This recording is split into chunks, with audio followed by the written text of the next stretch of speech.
Reality is this.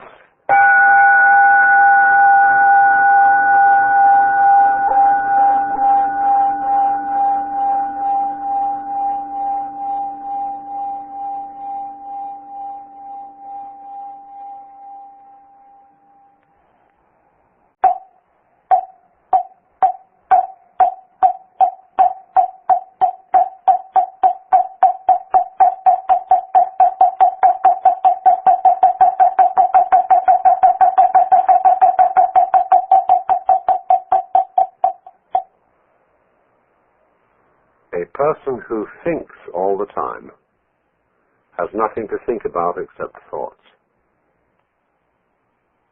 So, he loses touch with reality and lives in a world of illusions.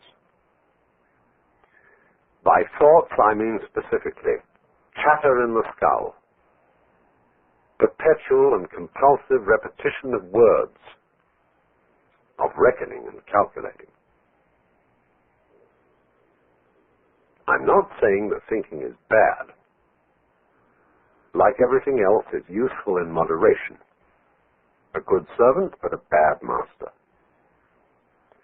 And all so-called civilized peoples have increasingly become crazy and self-destructive because through excessive thinking they have lost touch with reality. That's to say, we confuse signs, words, numbers, symbols, and ideas with the real world. Most of us would have rather money than tangible wealth, and a great occasion is somehow spoiled for us unless photographed. And to read about it the next day in the newspaper is oddly more fun for us than the original event. This is a disaster. For as a result of confusing the real world of nature with mere signs, such as bank balances and contracts, we are destroying nature. We are so tied up in our minds that we've lost our senses. Time to wake up. What is reality? Obviously, no one can say, because it isn't words. It isn't material, that's just an idea. It isn't spiritual. That's also an idea, a symbol. Reality is this.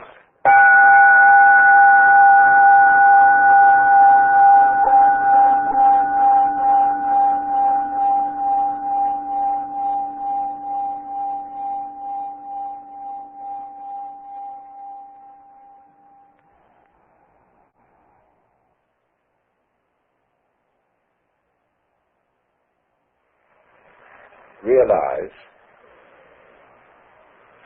that anybody whom you consider in matters spiritual, psychological, and so on, has an authority. Has this authority because of your opinion that he has, or she has? How do you know? If you say, for example, like a Protestant fundamentalist, that you believe in the Bible, that the Bible is inspired, or you may say as a more liberal kind of Christian that Jesus Christ is the greatest being that ever lived on earth. How do you know? It's your opinion that that is so.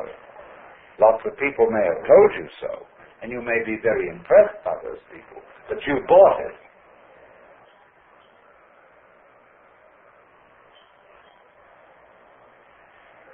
And so, therefore, if you say, well, I would like to become like that, that's an expression of the way you are. You couldn't feel, I would like to become like that, like the authority, like the Christ, except as an expression of the way you are now. And the way you are now is the quaking mess. And therefore, your emulation, your desire, your idealism to become like Christ is merely one of the appetites of your quaking mess. It's an expression of you as you are. Don't fool yourselves. I'm not trying to put you down by talking about the quaking mess. The quaking mess may be in fact something very, very natural. The way we are, the state of affairs, and we shouldn't be ashamed of it. I'm not ashamed of it. I've told you I'm attractive.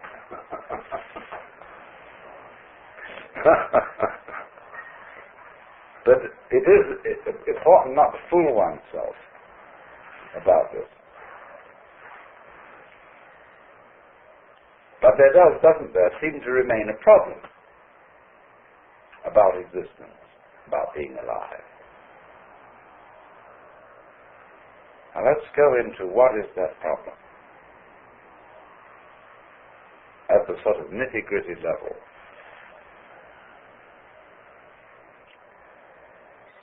Very basic in our thinking is that we, as it say, one must live.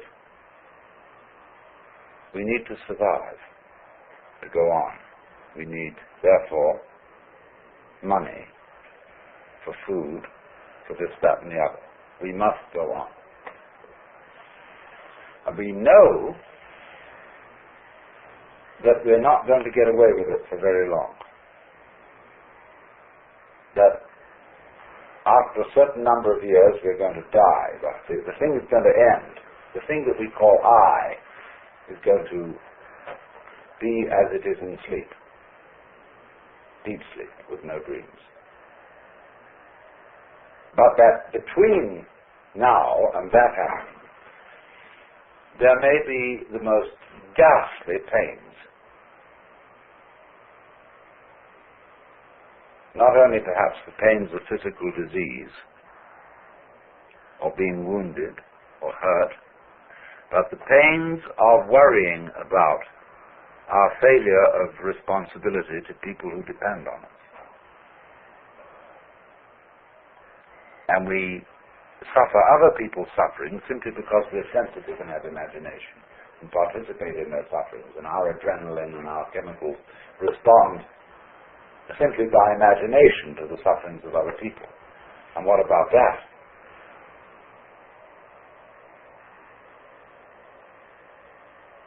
And so we can look at these problems and say, now, quite obviously, all these problems cannot be solved in a physical way. That is to say, we do not expect in our lifetime that medical skill will make us exempt from death. We do not seriously expect that human beings will all learn to be nice to each other and will refrain from war and horrors of that kind, racial prejudice and so on. We don't seriously expect to find a method of being protected by taking some sort of drug against all possible disease and pain. So therefore we say, now maybe there's another way around. Maybe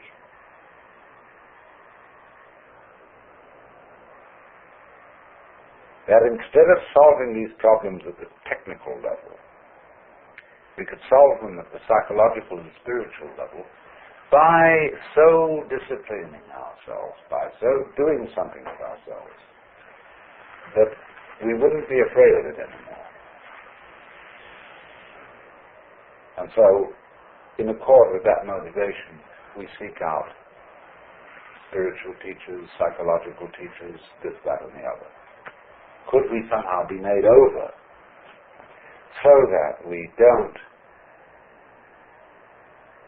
worry about the quaking mess by a spiritual discipline or whatever?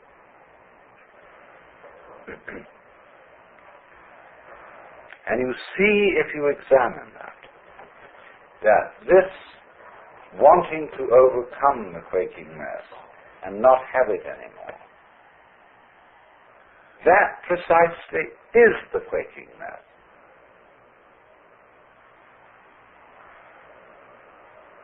The thing that we object to about ourselves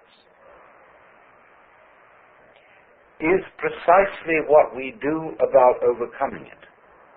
In other words, the activity that we employ in overcoming it is the mess that we object to. Do you see that? And it's very important to realize that. Then if you do realize it, you raise the question, then what can I do?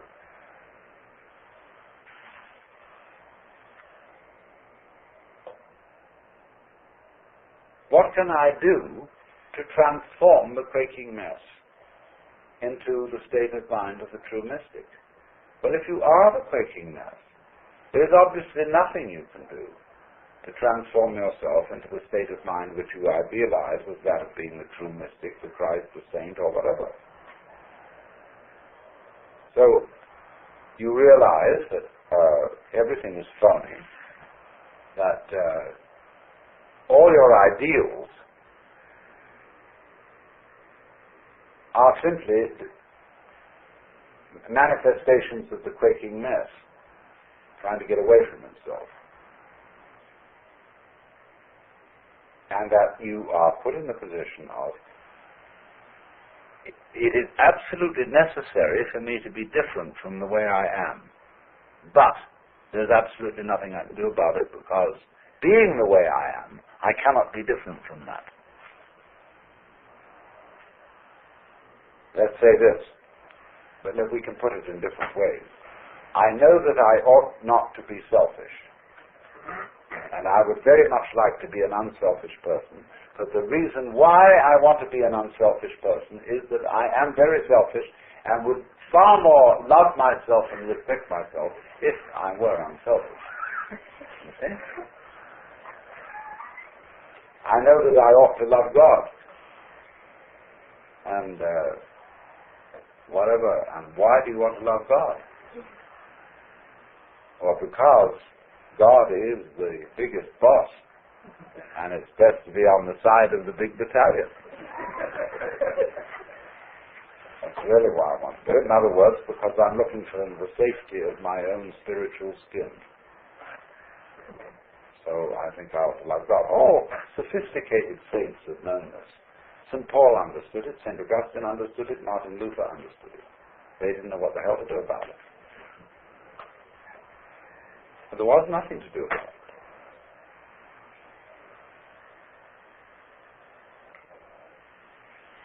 And yet something has to be done. Obviously. But you realize, when you really look into yourself, there's nothing you can do. And this, therefore, is our point of departure. That we here, perhaps not, mutually realize there is nothing we can do to be anything else than what we are.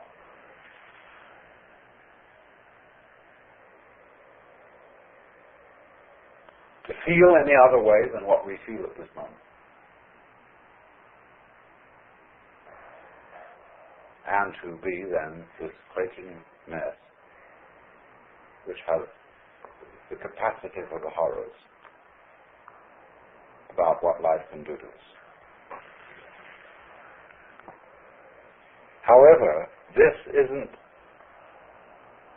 as much of a blind alley, a cul-de-sac, as it sounds.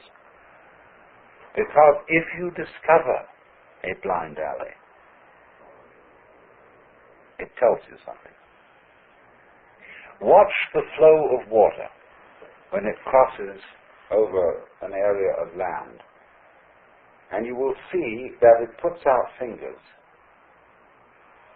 And some of them stop because they come into blind alleys. The water doesn't pursue that course. It simply rises. And then it finds a way it can go. But it never uses any effort. It only uses weight, gravity. It takes the line of least resistance and eventually finds a course. Now we will do the same thing. Only we're ashamed of it. But we're going to do it anyhow. We think that when we come to a dead end, a blind alley, oh, I failed.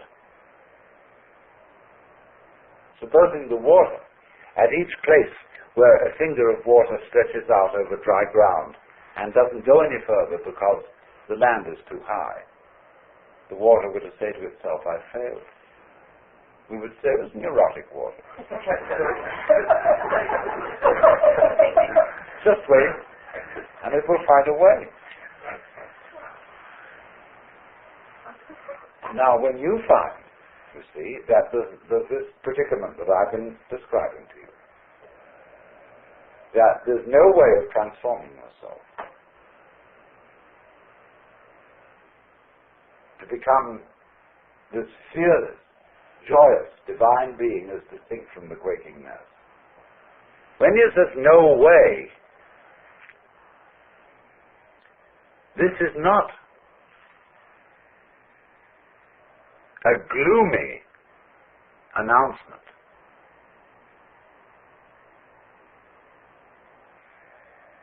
It is a very, very important communication. It's telling you something. Because like the land is telling the water, this isn't the way to go. There's another way. Try over here. So in the same way, life is telling you that's not the way to go. It's telling you, the message underlying this is you cannot transform yourself. Is giving you the message that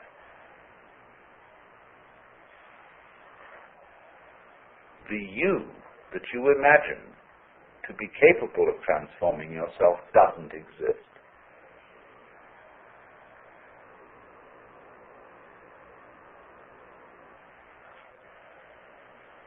In other words, an ego, an I, separate from my emotions, my thoughts, my feelings, my experiences, who is supposed to be in control of them, cannot control them because it isn't there.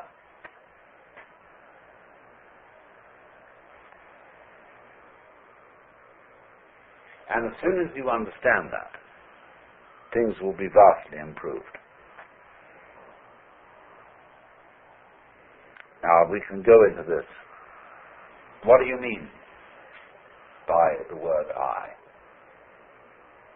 We're going to make some experiments in this on some number of different levels, but in the ordinary way, what do you mean by the word I? I myself, your personality, your ego, what is it? Well, first of all, obviously, it's your image of yourself.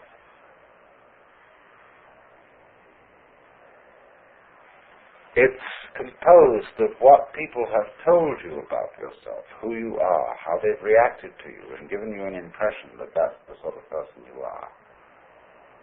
It's all your education goes into this, the style of life you put on, and so forth. But it's an image, it's an idea, it's your thought about yourself, and I suppose yourself is in fact not this, but is, to begin with, your total physical organism, your psychological organism.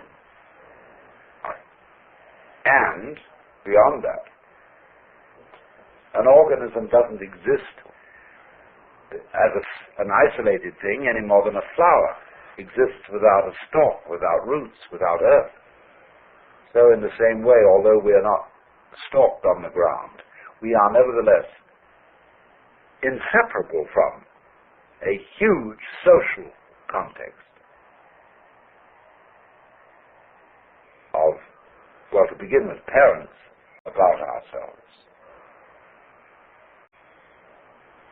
siblings, people who work for us, everything. I mean, it's just impossible to cut ourselves off from a social environment, and also, furthermore, from a natural environment. We are that. There's no clear way of drawing the boundary between this organism and everything that surrounds it. And yet, the image of ourselves that we have does not include all those relationships. Our idea of personality of ourselves includes no information whatsoever about the hypothalamus,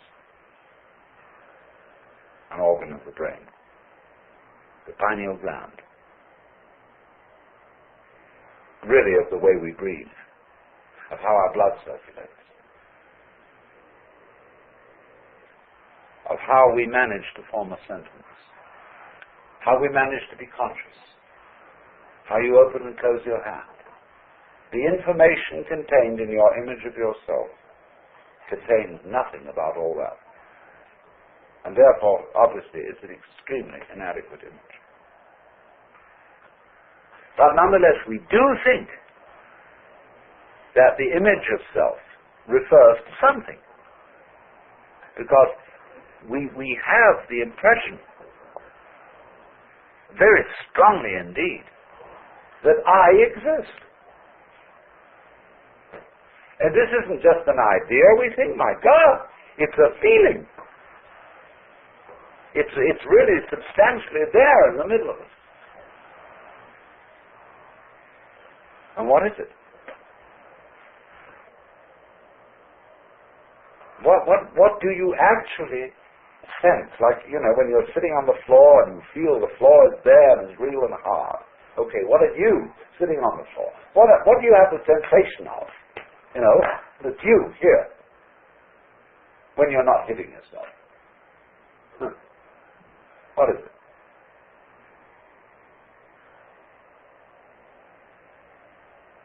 Well, in what part of your body do you feel yourself, the real I, existing? We can explore this very deeply, but I'm going to give you a preliminary and superficial answer. The sensation which corresponds to the image of ourselves is a chronic muscular tension.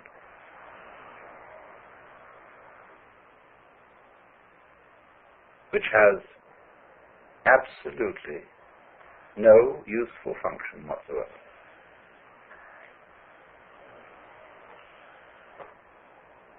It is when you try,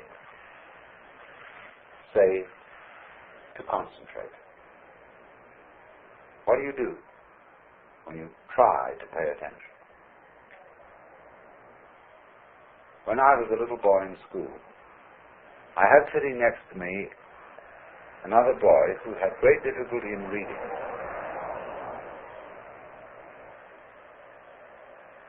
And as he worked over the textbook with its perfectly piffling information, he groaned and grunted to try to read, to get out the sounds, as if he were heaving enormous weights from his muscles.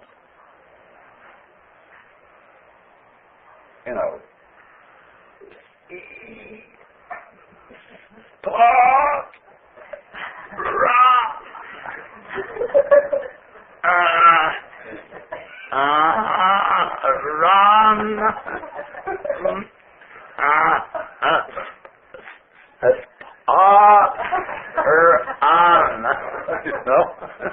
It was enormous weights he was heaving. And, the teacher was vaguely impressed that he was trying.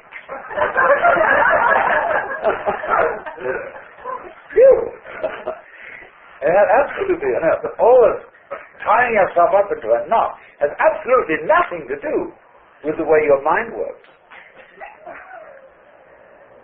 Because, look, if you try to see hard, look very intensely, and you make tight muscles around here, and maybe you clench your jaws a bit. If anything, that will make your vision more fuzzy. Because if you want to see something clearly, you must not make an effort. You must simply trust your eyes and your nervous system to do their thing. So you just look like that. I was writing the other night and I completely forgot somebody's name. But I knew that eventually my memory would produce it. And I just sat for a while and said to my memory, "You know very well who this person is. Please give me the answer." And said, boing, there it was.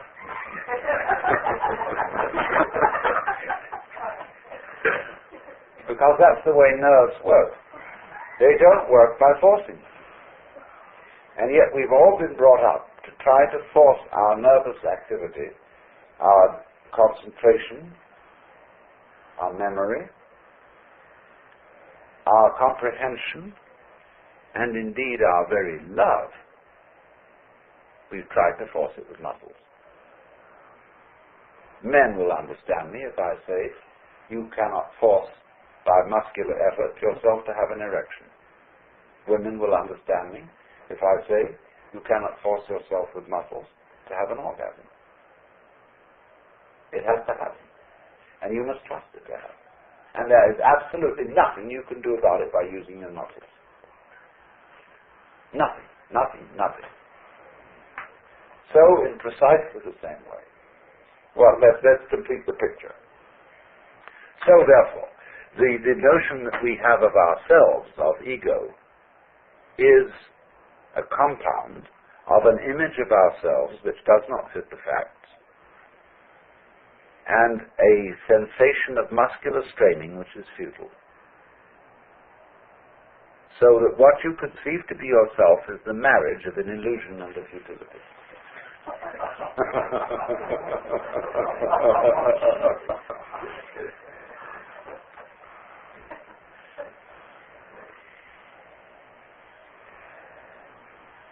So, well, what are we?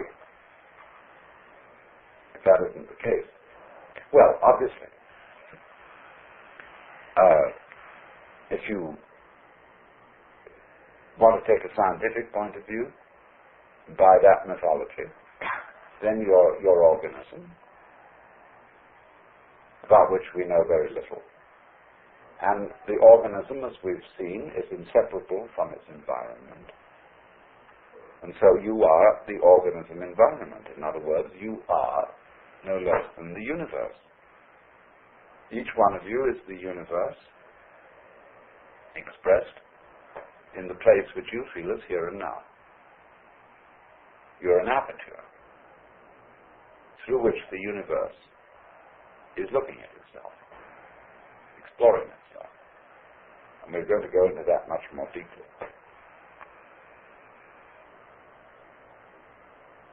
So when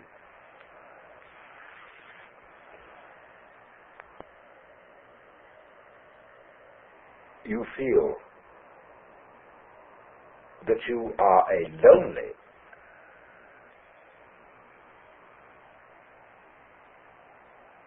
put upon, isolated, little stranger confronting all this, see, you have an illusory feeling. Because the truth is the reverse. You are. The whole works that there is, that always was and always has been, always will be. Only, just as my whole body has a little nerve end here, which is exploring and which contributes to the sense of touch, you are just such a little nerve end for everything that's going on.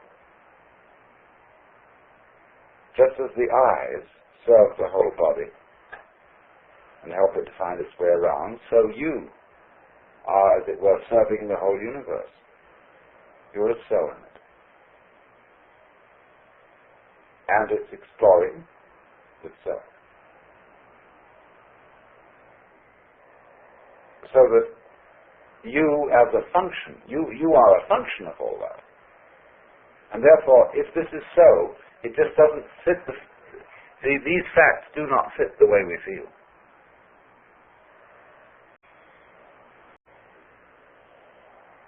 Because we feel it the other way around. I am a little lonely thing exploring all this universe and trying to make something out of it, get something out of it, do something with it. And I know I'm going to fail because I know I'm going to die one day. So we're all fundamentally depressed. And think up all these fantasies about what's going to happen to us when we're dead and all that kind of thing. What's going to happen to you when you're dead? What do you mean, you? If you are basically the universe, that question is irrelevant. You never were born and you never will die.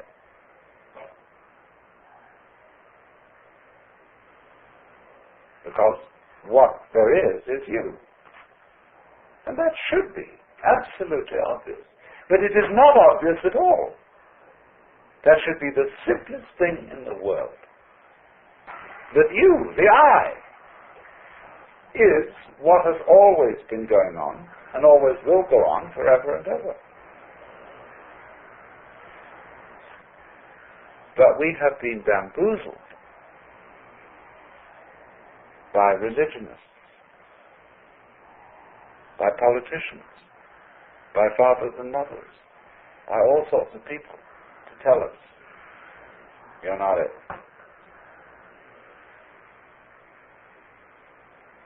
And we believed it.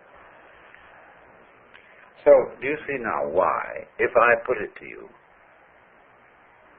in this very negative way, you can't do anything to change yourselves, to become better, to become happier, to become more serene, to become mystics or anything. If I say you can't do a damn thing, can you understand this negative statement in a positive way? What I'm really saying is that you don't need to.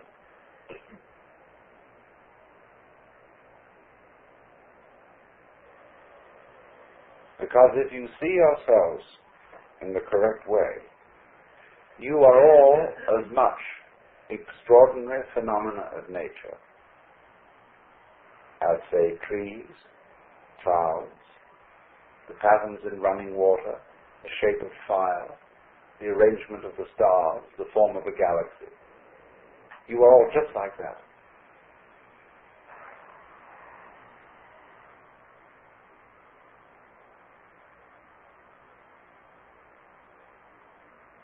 There's nothing wrong with you at all. Except that I have to add this little flip. You have in you, you do think there's something wrong with you. See? And there's no question, you do. We all object to ourselves in various ways. And I'm going to add, there's nothing wrong with that either. Because that's part of the flow. That's part of what is going on. That's part of what we do.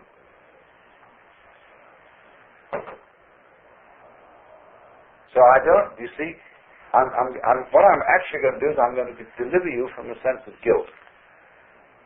Because I'm going to teach you that you needn't feel guilty because you feel guilty.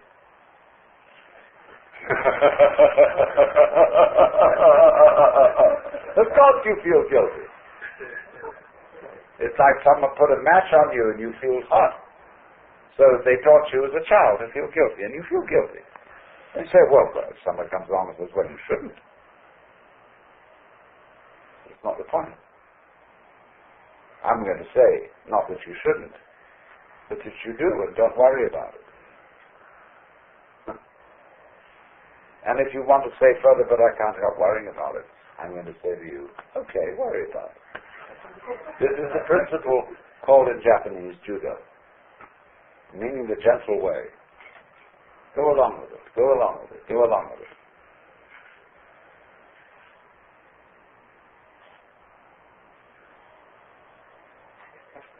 So therefore, this is the beginning of meditation. You don't know what you're supposed to do. What can you do? What if you don't know what you're supposed to do? You watch. You simply watch what's going on. like, say, somebody plays music. You listen, and you just follow those sounds. And eventually, you understand the point of the music. The point cannot be explained in words, because music is not words. But after a while, in listening to any music, you will understand the point of it. And that point will be the music itself.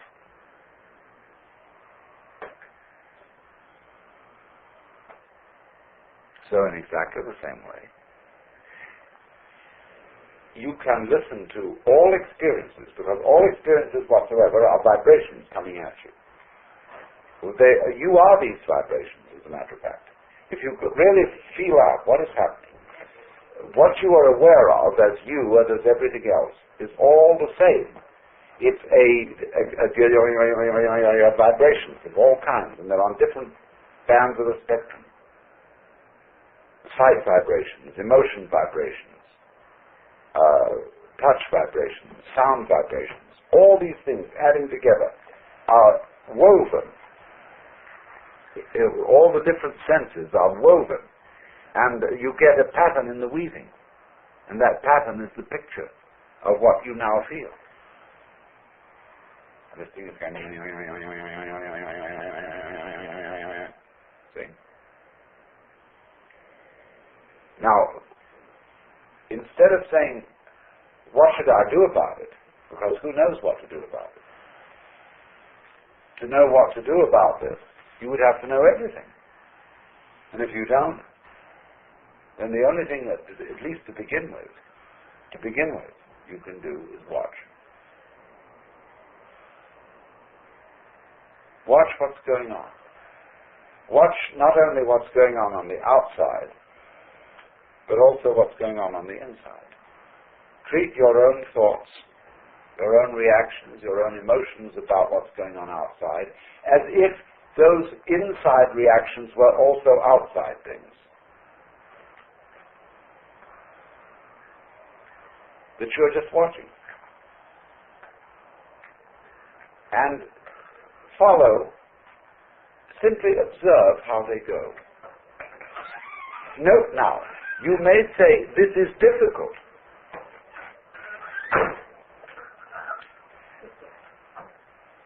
I am bored by watching what is going on. Let's say you sit quite still and you are simply observing what is happening. All the sounds outside, all the different shapes and lights in front of your eyes, all the feelings on your skin, inside your skin, belly rumbles, thoughts going on inside your head, chatter, chatter, chatter. I ought to be writing a letter to so-and-so. I should have done this, but all of the bilge going on. See, you just watch it. But then you say to yourself, but this is boring. Now, watch that too. What is it? What kind of a funny feeling is it that makes you say, but this is boring? Where is it? Where do you feel it? I should be doing something else instead. What's that feeling? What part of your body is it in? Is it in here? Is it in here? Is it in the soles of your feet? Where is it? Boring. The feeling of boredom can be very interesting if you try to look it out. So you simply watch at everything going on without attempting to change it in any way, without judging it, without calling it good or bad. You watch it. And that is the essential process of meditation.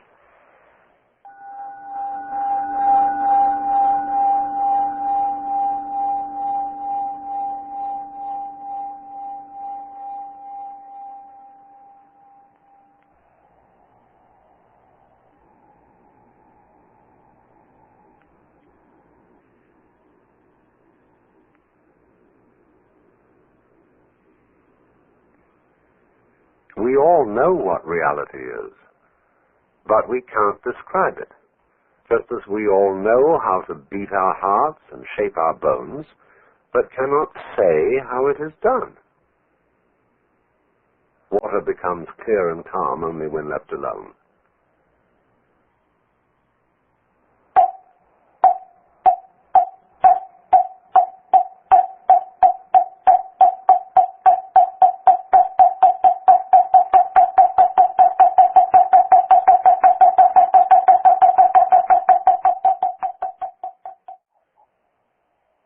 I was trying to explain this morning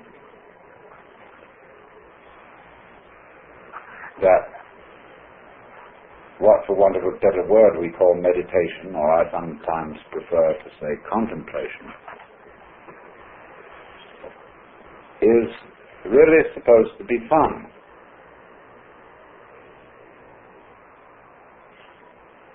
And I have some difficulty in conveying this idea because everybody takes everything to do with religion seriously. And you must understand that I'm not a serious person. I may be sincere, but not serious. Because I don't think the universe is serious. And the trouble gets into the world very largely because the various beings take themselves seriously instead of playfully. And after all, you must become serious if you think that something is desperately important. You will only think that something is desperately important if you're afraid of losing it. And if you're afraid of losing it, it isn't really worth having. People who drag on living because they're afraid to die will teach their children to do the same. And they will teach their children to live that way. And so it goes on and on. If you were God, would you be serious? Would you want people to treat you as if you were serious? Would you want to be prayed to? Think of all the maudlin things that people say in their prayers. Would you want to listen to that all the time? Would you encourage it? No.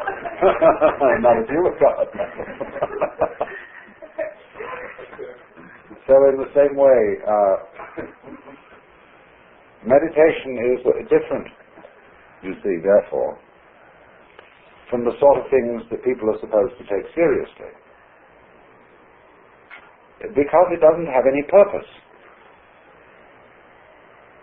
When you talk about practicing meditation, it's not like practicing rifle shooting or playing the piano, which one does in order to attain a certain perfection.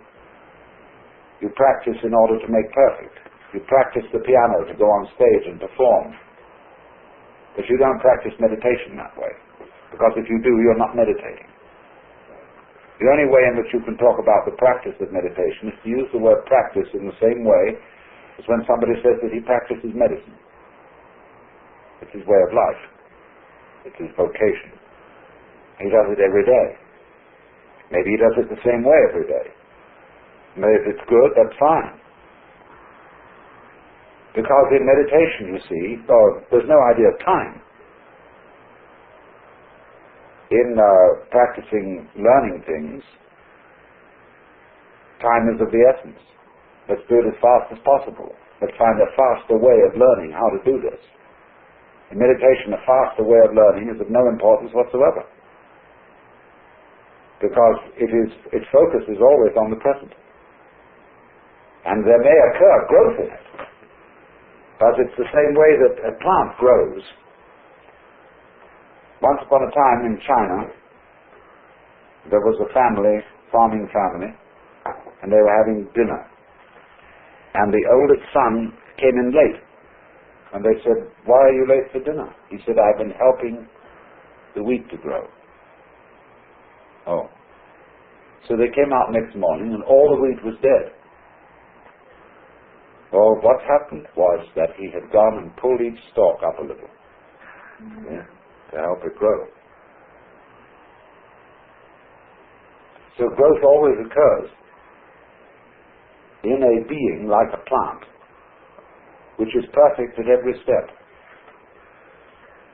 No progress is involved in the transformation of an acorn into an oak. Because the acorn is a perfect acorn. And the sapling is a perfect sapling. And the big oak tree is a perfect oak, which again produces acorns. Perfect acorns, you see. At every stage it's there. Just as in the unfoldment of a musical composition, it is arrived at every stage, and it cannot be otherwise. So the meditation work is the same. Exactly the same. So we should not talk about beginners as distinct from experts.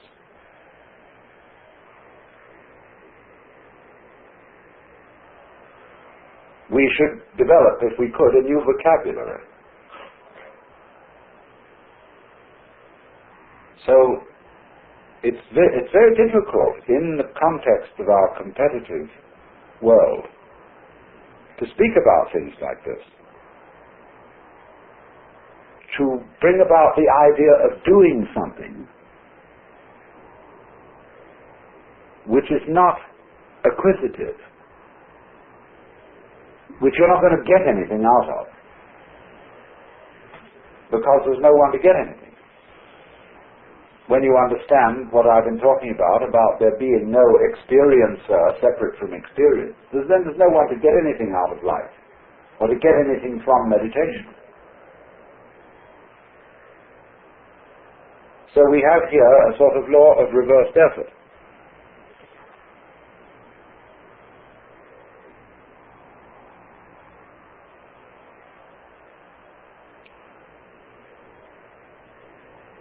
You must therefore understand that as a background to anything said about techniques. Because whenever we talk about techniques, we seem to be talking about the competitive thing, mastery, the idea of mastery of technique. But on the other hand, if you play a musical instrument, technique is very important in the making of a satisfactory sound. But if you force the learning of technique, or force the performance of it, everyone will hear it, and you will hear the forcing of it yourself, and it will be unmusical.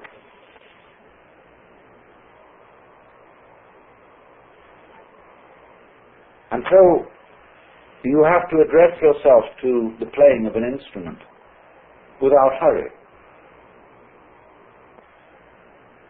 And never force anything. And you will find there is a point then where the instrument seems to play itself.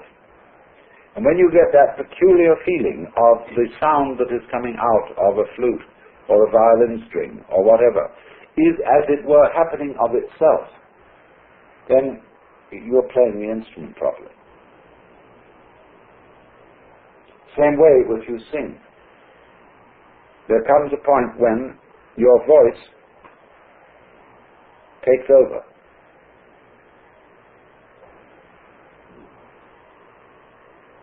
This is the difference between spiration and inspiration. You may say, as Christians do, that the act of worship is inspired by the Holy Spirit. That when monks are chanting, they are told that the Holy Spirit is chanting through them. They are flutes for the Holy Spirit. And this has a very precise and technical meaning, because there is a way of producing the breath and of producing sound where it comes of itself and you don't do it. And we will call that way of producing sound Holy Spirit. But it's based on breath.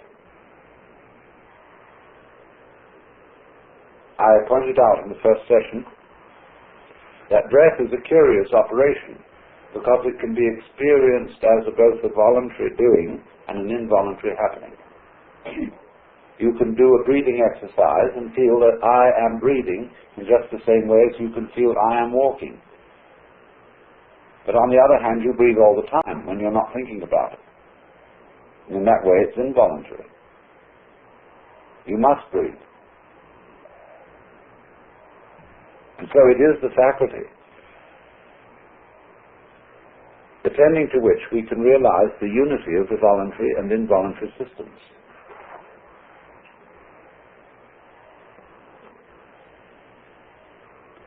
So therefore,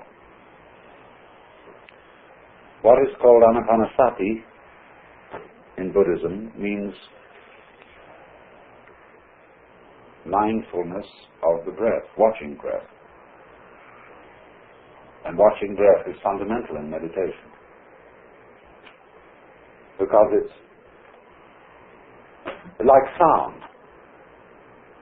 It's so easy to see the happening in it, as distinct from what we thought of as the doing. Breath happens. But the curious thing is about breath is that you can get with the happening of breath, and in getting with it, you can do extraordinary things with it. Anyone who swims knows this. Anyone who sings. Anyone who does, as a matter of fact, any athletic thing knows that the breathing is important. The alignment, the synchronization of what you're doing with your breathing is the whole art, as it is in archery also.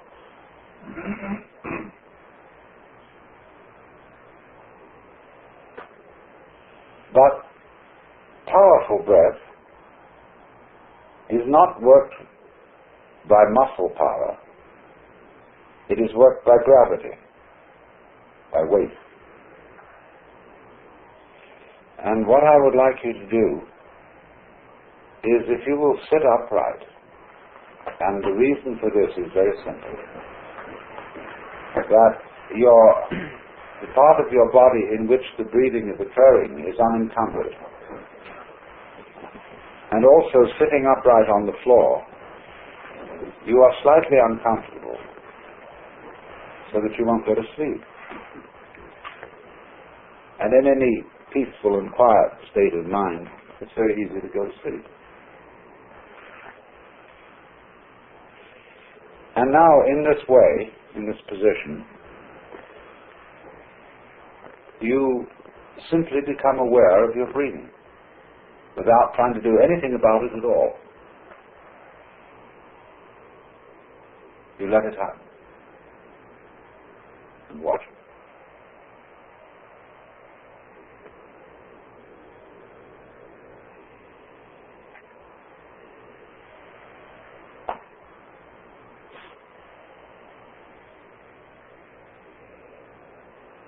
You are also at the same time letting your ears hear whatever they want to hear. In other words, you let them hear just as you're letting your lungs breathe.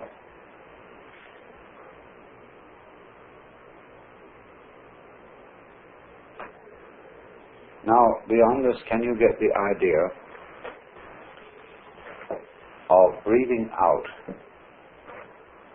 heavily? Letting the breath fall outwards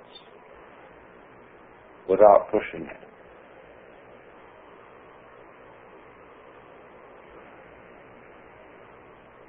And as you get to the end of the out-breath, do it with the same sort of feeling that you have when you let your body drop into a very comfortable bed.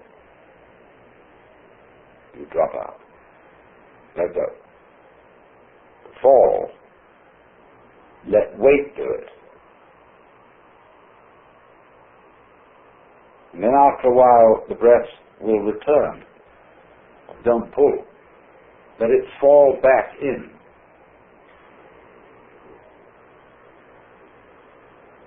and drop in until you've had enough.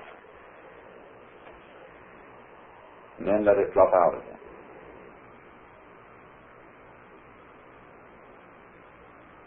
It's a good idea in this to breathe in through the nostrils and out through the lips, allowing there to be a slight sensation of moving air on your lips so that you know you're breathing and that you're not just straining your muscles. But never force anything. Just have the feeling of it going that way by virtue of weight. And then, as you let the breath fall outwards, you simply float a sound on it. Think of a sound that pleases you, a note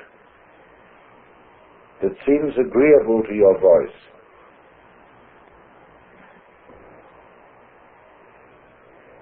And as you breathe out heavily, imagine that sound to yourself, whatever you feel like. Hum it out loud.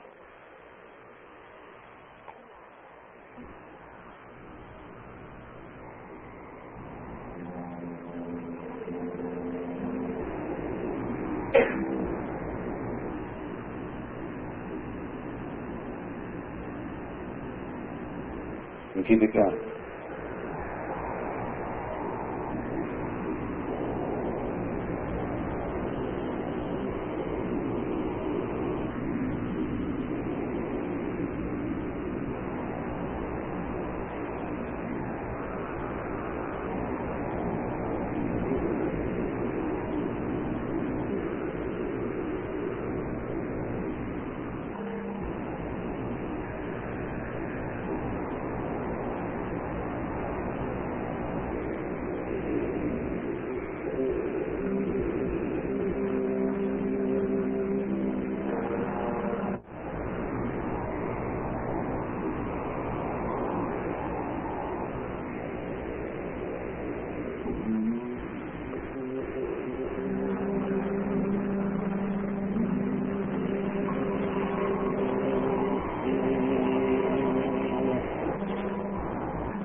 Now, you know,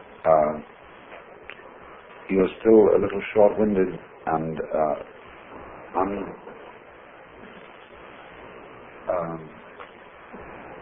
easy about a thing like this.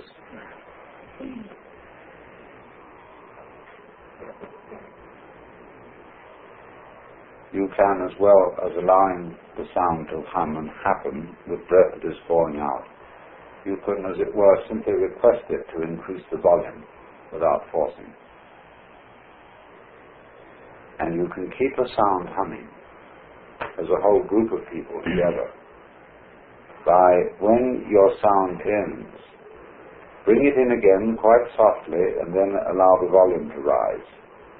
And then you will get a more or less continuous production of sound by a group. But it's important to have the sound running continuously. Try it again, picking your own note again once more.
Now ask it to increase its volume.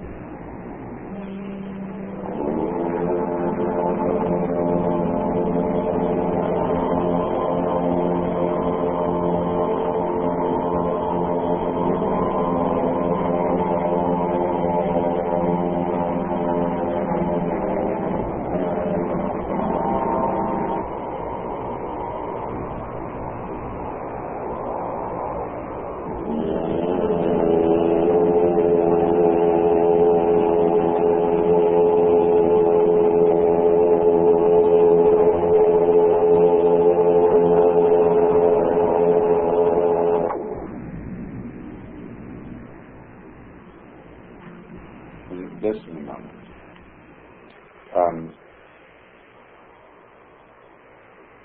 What we're working into is the completely liberated but soft and gentle letting of sound happen through us without the slightest sense of strain, so that you are not singing it, but it is singing with your voice. Don't premeditate the tune, but let it come. So that it's as if almost you were talking nonsense. I mean, I can talk nonsense at the drop of a hat. I can give you a whole lecture in a completely non-existent language. But what you're doing is you're doing this gently with voice, and you're simply preoccupied with it, like easy humming to yourself.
And as and when I talk, just hear the sound of my voice.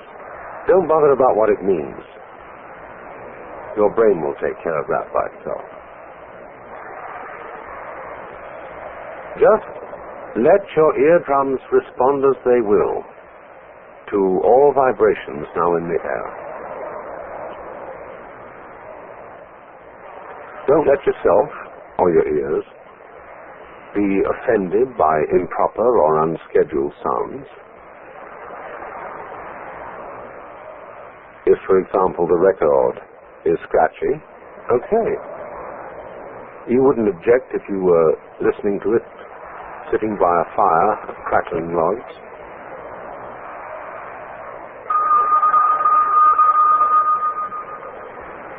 Let them ring. It's just a noise.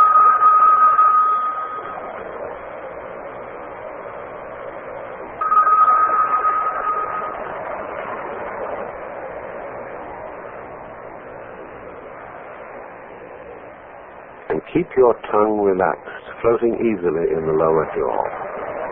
Also stop frowning. Allow the space between your eyes to feel easy and open. And just let the vibrations in the air play with your ears.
You must understand that in meditation we are concerned only with what is, with reality, nothing else. The past is a memory, the future an expectation. Neither past nor future actually exist. There is simply eternal now. So don't seek or expect a result from what you're doing. That wouldn't be true meditation. There's no hurry. Just now you're not going anywhere. Simply be here. Live in the world of sound. Let it play. That's all.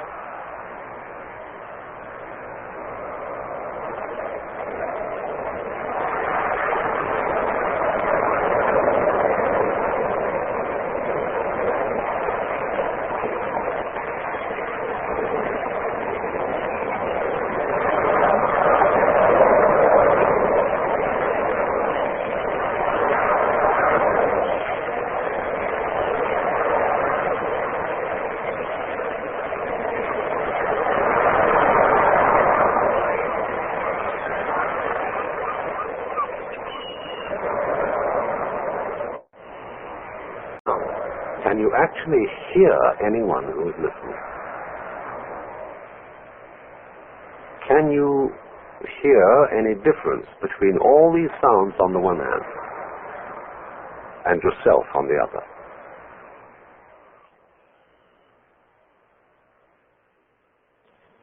Now, when you were thus absorbed in sound, where were you? This would be called a state of consciousness, where we have a primitive form of samadhi. That is to say, we are happily absorbed in what we are doing, and we have forgotten about ourselves. You can't very well do that and worry.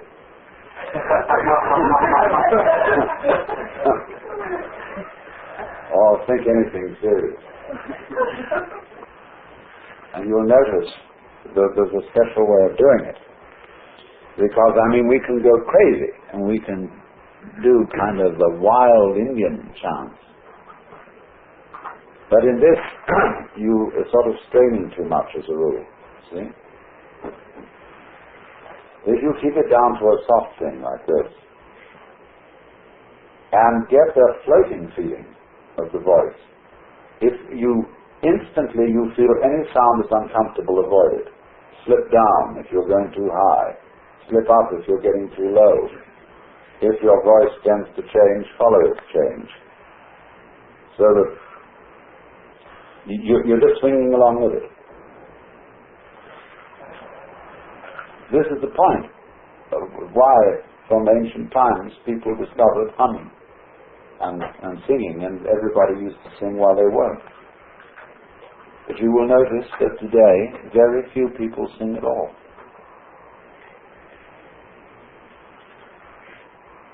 You have to make a thing of it. People are afraid of their voices. Their melodic voice is distinct from the spoken voice. I know an enormous number of people who never sing at all.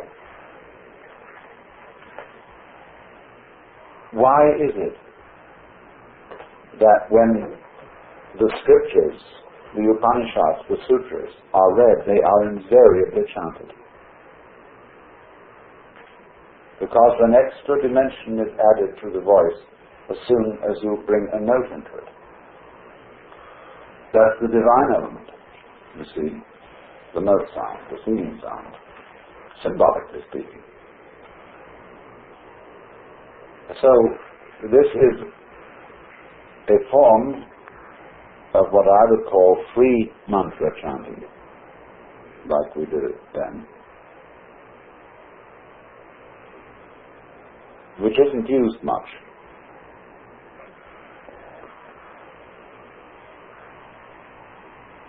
But it does give you, as you do it, a very good idea of what the meditative state is. Because it isn't just the letting happen, only a thing's going on around, that's inside you as well. As distinct from the prescribed mantra, like Om Mani Padme Hum, or Om Ah Hum, or Om Ram Shri Ram, Jai Jai Ram, Hare Krishna, Krishna Krishna, Hare Hare, etc. Each one of them has a different feeling to it. The Tibetan monks go down to an extraordinarily deep sound. They go as deep as you can get.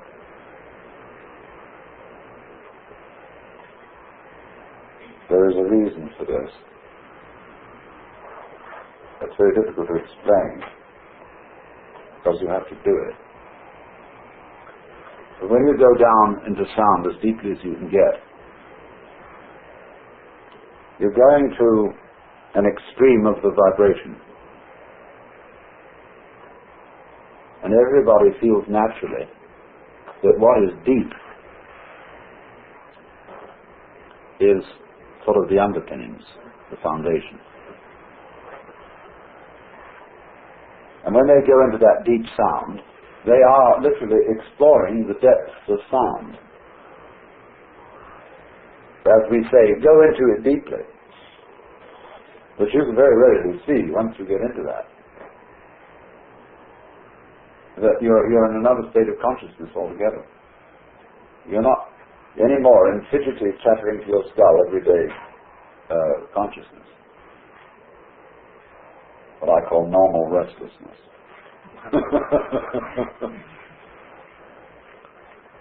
But in this way, you get a sensuous feeling of the breath, that it's very enjoyable to breathe. And then you will find this will help in the quality of the sound you produce.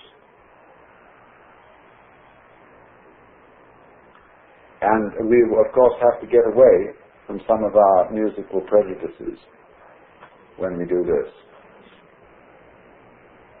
Now, I know, I'm sorry, but everybody thinks that to spend a lot of time gently humming nonsense to yourself is a waste of time.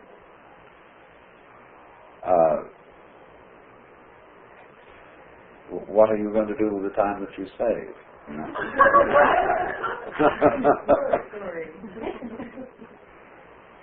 But the point, though, is with all this, the first thing we have to understand is what I will call deep listening. And very few people ever really listen.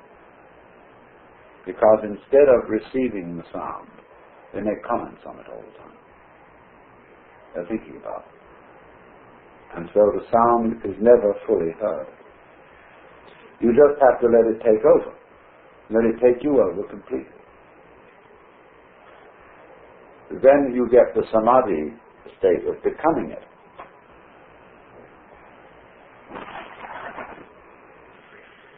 And it also means that you abandon your socially nervous personality. Where one of the reasons why people don't sing is that they hear so many masters on records and they're ashamed of their own voices and think there's no point singing unless I'm good at it. Well, that's like saying there's no point my doing anything at all unless I'm particularly gifted at it, which is ridiculous. But singing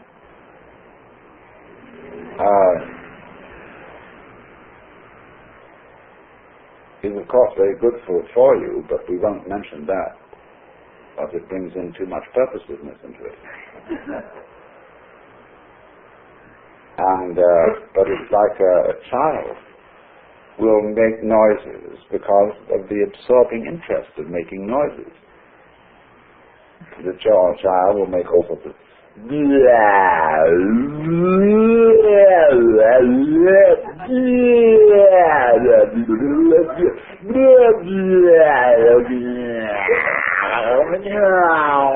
see? To explore the possibilities of what you can do with a voice. See?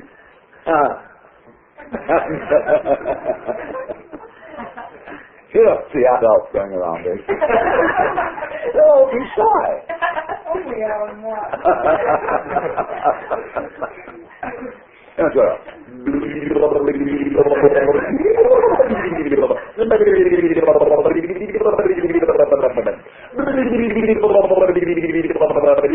See? Tremendous fun.